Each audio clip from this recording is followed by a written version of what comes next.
तो mental math class 7th का next part भी कर लेते हैं। मैं हूं हरी सर और आप देख रहे हैं मेरा यूट्यूब चैनल चलो कदम बढ़ाए।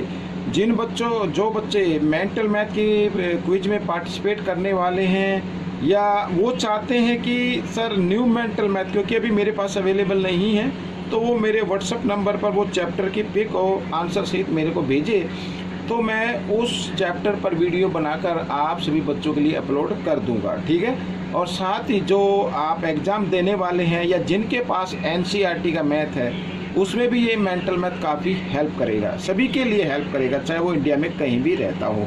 आइए करना शुरू करते हैं।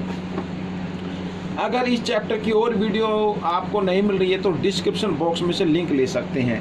देखो क्वेश्चन नंबर 11 क्या कहता है, the base and height of A parallelogram. Parallelogram है बच्चों, यहाँ पर इस तरीके से कोई पैलोग्राम है, ठीक है। ये इसकी ये बेस हो गया और ये हाइट हो गई। तो बेस है बच्चों 20 सेंटीमीटर और हाइट है इसकी 5.5 सेंटीमीटर रिस्पेक्टिवली क्रमानुसार, ठीक है। Then find the area. Area अगर आपको पैलोग्राम का एरिया का फॉर्मूला लर्न है तो आप इसको आसानी से कर पाएंगे। आइए मैं लिख लेता हूँ, एरिया ऑफ पैरेललोग्राम। तो देखो बच्चों फॉर्मूले तो लर्न होने चाहिए, ठीक है ना। तो फॉर्मूला है बेस इंटू हाइट, बिल्कुल ईजी है। तो आप इन दोनों को मल्टीप्लाई कर दें, वही आपका एरिया आ जाएगा निकल के, ठीक है। तो बेस क्या है 20 और यहाँ पर 5.5 इस तरीके से। तो सबसे पहले यहाँ पर ये 10 तो 10 लगा लेते हैं, इधर आ गया 2 और इधर मान लो 55 है, ठीक है ना। तो 2 5 जा 10, 10 की 0 कैरी 1, 2 5 जा 10 और 1 11, ठीक है। इस तरीके से यहाँ पर 1 डिजिट के बाद डेसिमल आप भी 1 के बाद लगा दीजिए, तो यानी आपका 110 ये क्या है सेंटीमीटर। तो सेंटीमीटर स्क्वायर ये आपका एरिया निकल कर आ गया। बिल्कुल ही इजी है, सिर्फ आपको प्रैक्टिस करनी है, वीडियो को ध्यान से देखना है। अगर एक बार में समझ में ना आए तो दोबारा आप इसको देखें, लेकिन अगर आपको और इजी बनाना है तो दूसरे बच्चों को बताना शुरू कर दीजिए, ठीक है। आइए करना शुरू करते हैं। Find the breadth of the rectangle whose length and breadth are in the ratio. ये रेशो दिया हुआ है बच्चों और हमें ब्रेथ फाइंड आउट करनी है और पेरीमीटर यहाँ पर 48 है। अभी ये क्वेश्चन मैंने किया था पहली वीडियो में, आप देखना। तो करना कैसे है, यहाँ पर जो पेरीमीटर है इसको लिख लीजिए और इसको डिवाइड किससे करना है, सम ऑफ रेशो, ठीक है। 5 + 3 कितना हुआ 8 हो गया और 8 को 2 से मल्टीप्लाई कर दे। भाई ये क्यों कर दे मल्टीप्लाई, मैं आपको बताता हूँ। जो फॉर्मूला होता है वो ये होता है 2 ब्रैकेट L + B, ये पेरीमीटर का फॉर्मूला होता है। तो 2 और यहाँ पर L है आपका 5 और B है 3, तो इन दोनों को प्लस करके 2 से मल्टीप्लाई किया तो कितना आया 5 + 3 8 2 जा 16 आ गया। अब इस 16 से इसको करना है डिवाइड, 16 3 जा हो गया 48, ठीक है ना। अब आपको क्या निकालनी है, ब्रेथ निकालनी है। तो ब्रेथ यहाँ मैं लिख लेता हूँ ब्रेथ। अब ब्रेथ का रेशो इसमें बच्चों ये है 3 वाला, तो इस 3 को जो वैल्यू निकल कर आई है उससे क्या कर देना, मल्टीप्लाई कर देना। 3 3 जा 9, 9 सेंटीमीटर 9 मीटर, ये आपका आंसर आ गया। अगर ये तो आपका आंसर निकल गया। अगर क्वेश्चन में पूछा जाता लेंथ फाइंड आउट करो, तो लेंथ भी हम फाइंड आउट कर सकते हैं। लेंथ का रेशो है 5 और वैल्यू जो निकल कर आई है 3, दोनों को मल्टीप्लाई कर दो, 5 3 जा 15, ये आ गया बच्चों इस तरीके से, ठीक है। तो ऐसे ये क्वेश्चन सॉल्व हो जाते हैं। आइए क्वेश्चन नंबर 13 कर लेते हैं। If the ratio of 2 radius of 2 circle is 6:5, then find the ratio of their circumferences. बिल्कुल ईजी है बच्चों, ये तो बिल्कुल ही ईजी है। आपका जो आंसर आएगा वो 6:5 ही आएगा, ठीक है। कैसे आएगा देखो, फॉर्मूला क्या होता है सर्कमफ्रेंस निकालने का, सी निकालने का होता है 2πr, यही तो होता है।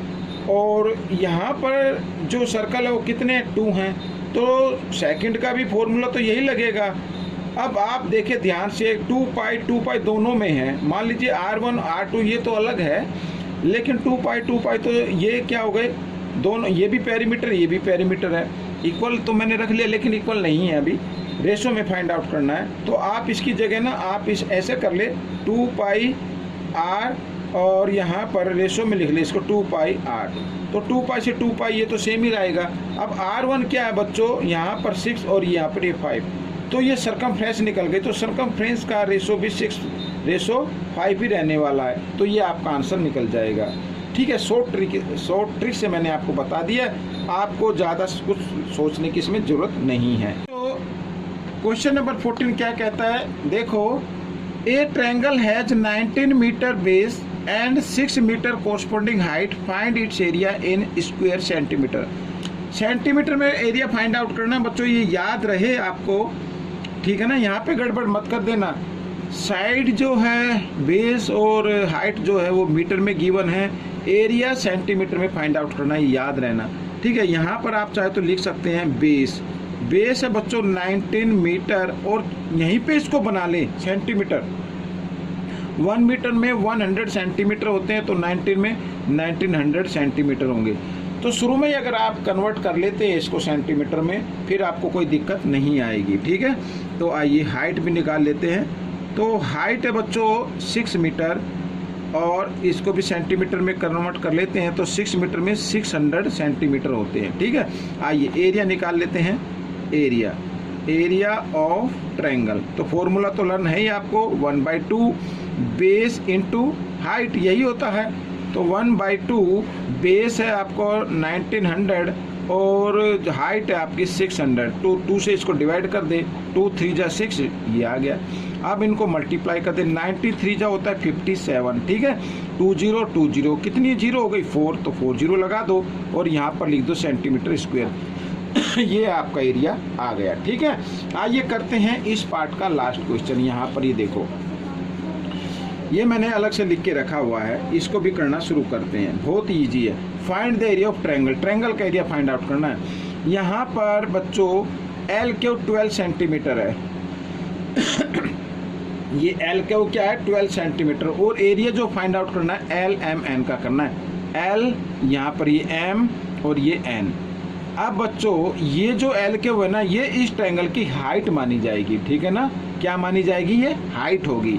तो area of triangle L M N, formula क्या होगा 1/2 बेस इंटू हाइट। ठीक है, ये होगा। तो 1/2 बेस है बच्चों 15 और हाइट है 12, तो 2 6 जा 12, 15 6 जा 90, तो 90 सेंटीमीटर स्क्वायर ये आ गया बच्चों।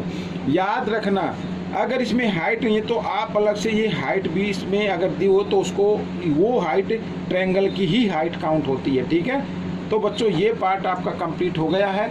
आपको ये पार्ट कैसा लगा मुझे ज़रूर बताएं, और इसमें से सीखकर दूसरों को ज़रूर सिखाना है। मिलेंगे नेक्स्ट पार्ट में, till then keep practising and thanks for watching this video.